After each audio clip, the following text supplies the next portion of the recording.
और आप ये भी कहते हैं आज के ज़माने में लोगों से कि अगर समय देखना है तो उज्जैन की घड़ी का समय देखो, विक्रमादित्य की घड़ी में समय देखो, ये जीएमटी वगैरह कुछ नहीं है। देखिए, ये काल की नगरी अर्थात महाकाल की नगरी और महाकाल की नगरी अर्थात समय की नगरी।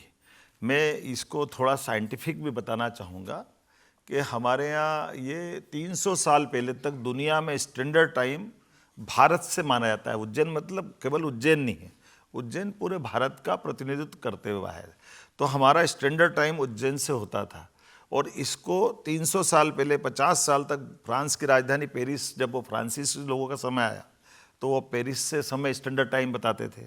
आज 250 साल पहले जब अंग्रेज हावी हुए तो वो ग्रीनविच से स्टैंडर्ड टाइम बताते हैं। तो ये जो ग्रीनविच के माध्यम से रात को 12 बजे दिन बदलना है, ये कोई साइंटिफिक नहीं है, ये वो पैमाना जिस आधार पर उनने अपने, जब उनकी पूरे दुनिया में सत्ता थी अंग्रेजों की, तो उन्होंने वो स्टैंडर्ड टाइम तय कर दिया।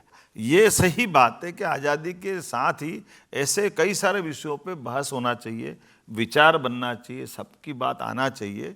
तो इस मामले में मुझे इस बात का भी गर्व है कि इस पे हमारी आईआईटी इंदौर और विक्रम यूनिवर्सिटी उज्जैन, फिजिक्स के सारी स्टेट के अलग अलग विद्यार्थी, और केवल हमारे प्रदेश के नहीं, हमारे देश के नहीं, आसपास के भी कई सारे देशों की मान्यता है कि ग्रीनविच का टाइम के बजाय इंडियन टाइम स्टैंडर्ड टाइम होगा और उस पर वो सारे लोग लगे हैं। आज नहीं तो कल जरूर ये होगा, ये पक्की बात है।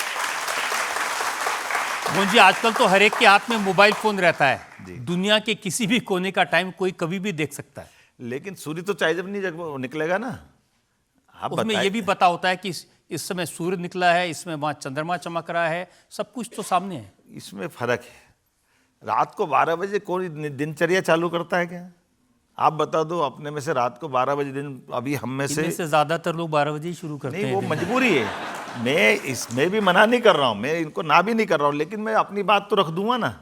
मेरे जैसे और भी बहुत सारे लोग हैं जो इस बात को मानते हैं कि सूर्योदय के समय का जो दिन बदलने का अपना पद्धति है, आज नहीं तो कल मनाएंगे आनंद, उसमें क्या दिक्कत है। हमारे यहाँ तो सर्वे भवन्तु सुखिनः, सब सुखी रहो, कोई दिक्कत नहीं।